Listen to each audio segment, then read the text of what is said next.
Watch Tina and Thier Clayton's Quinella run at the Tyson Invitational, including both their prelims.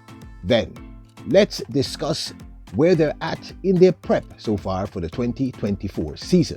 I'd love to hear your thoughts. Welcome back to the channel, people. Welcome back to the channel. If this is your first time here, thank you for making it Peter Lloyd World. Go ahead, please hit the subscribe button so we can continue to grow. When you do that, hit the notification bell so you know when the next video drops. We drop a video at least once a day here in Peter Lloyd World. Also, if you enjoy the content, please hit the like button and finally leave your thoughts after this sports analysis where we take a look at it and we break down the races. So, ready? Yep, good to go. First up, let me tell you that this Thursday, we will be dropping something hot. We call it, yep, good to go. Details will follow. Now, let's take a look at Tina and Thier Clayton's Quinella run and win first and second at the recently held Tyson Invitational in Arkansas. Both ladies were magnificent. We'll also take a look at both of their separate prelim runs, and then let's analyze where they seem to be at so far for the 2024 season. I want to hear your thoughts.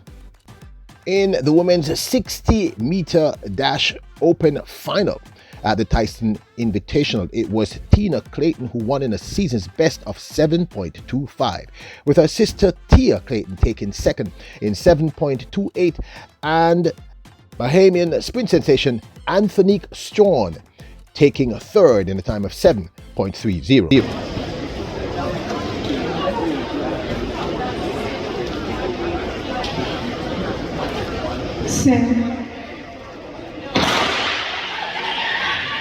Jenna Baylor, Kennedy Blackman, Tina Clayton of Jamaica.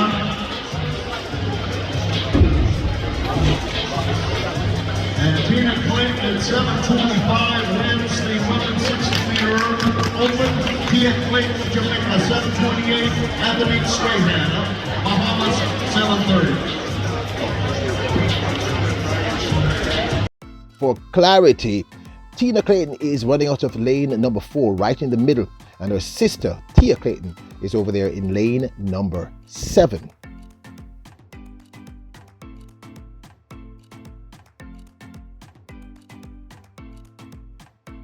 In the prelims, Thier Clayton ended up in the 3rd position in a time of 7.35.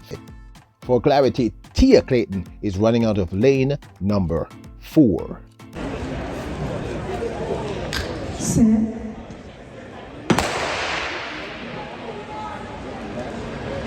Jen Baylor comes out quick. Had a great finish for Jen Baylor, running strong before Razorback.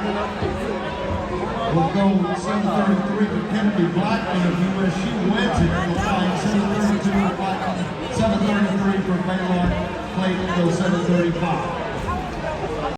Now, in my humble opinion, if you take a look back, and I put all races back in slow motion after the actual speed, you can see that Thier Clayton gets a really good start, and then about 50 meters in, she sort of shuts down because I guess she's trying to preserve, she's used to running rounds, her speed for the finals, which is why she ends up in 3rd place here. I'm not knocking the other athletes. In her prelim, Tina Clayton wins in a time of 7.30.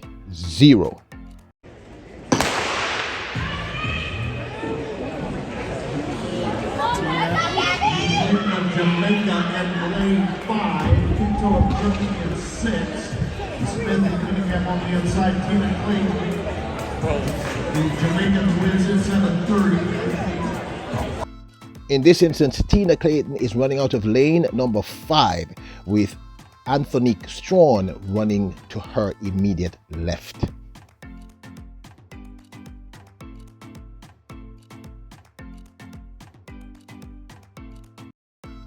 Now, this, of course, is my 2 cents. Now, in the final race, where Tina Clayton wins in a time of 7.25, 2 factors are obvious, and I also saw that in her prelim. Now, in her last matchup in the 60 meters in Europe, race against Anthonique Strawn, I had stated that the problem she had was she was really slow out of the blocks, and she had to run down the entire field, and I think she ended up 3rd in that instant, 3rd or 4th or somewhere around there. She got a really good start. I can see that her start is improving. Obviously, the genius Stephen Francis is, his technique is obvious. He's working on all three ladies, because he trains all three ladies, Anthonique, Tina, and Thier. He's working on their starts. Really important. Both the Clayton twins have a problem with their starts, and the fact of the matter is, they both seem to have improved their start looking at this particular race. So the fact that Tina Clayton won in a time of 7.25, a season's best, and has improved significantly. Her starts in both her prelim and her finals were very, very solid. Very much better than the last time we saw her, which was at that overseas meet in Europe. Can't remember which one it was. But in my humble opinion, she's improving, because really we know that she has top end speed. We know that when Tina Clayton hits that 60, 70, it's really hard to catch her. If she gets an average start, she's deadly. Now, if she improve her start to incredible, she might just be close to unbeatable. Now, as for Thier Clayton, same thing. In the prelim, it was very obvious. You can go back and look at it. She got out of the blocks really, really well, fast in fact. And then she hit about 50 and realized, wait a minute, I have another round to go. And she slowed all the way down. That's why she ended up running, I think it was 7.35. If my memory is right there in the video.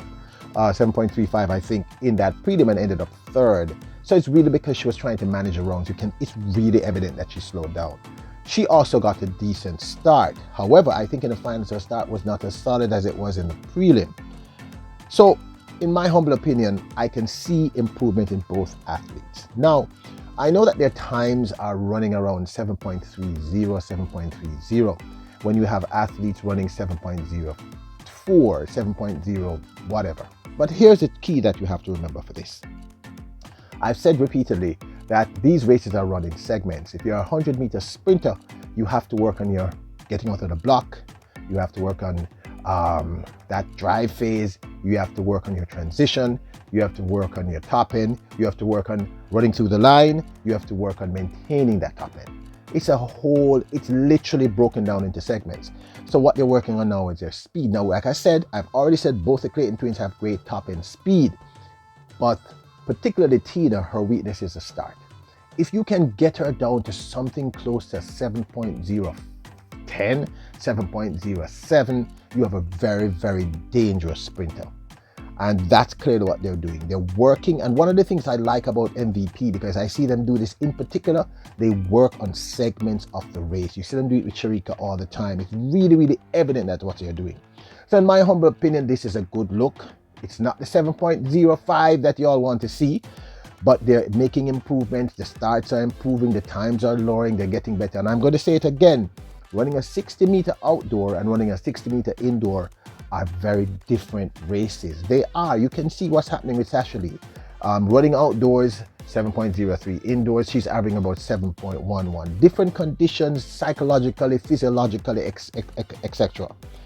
So I think this is a good look. I really want to hear your thoughts, but this, of course, is my 2 cents.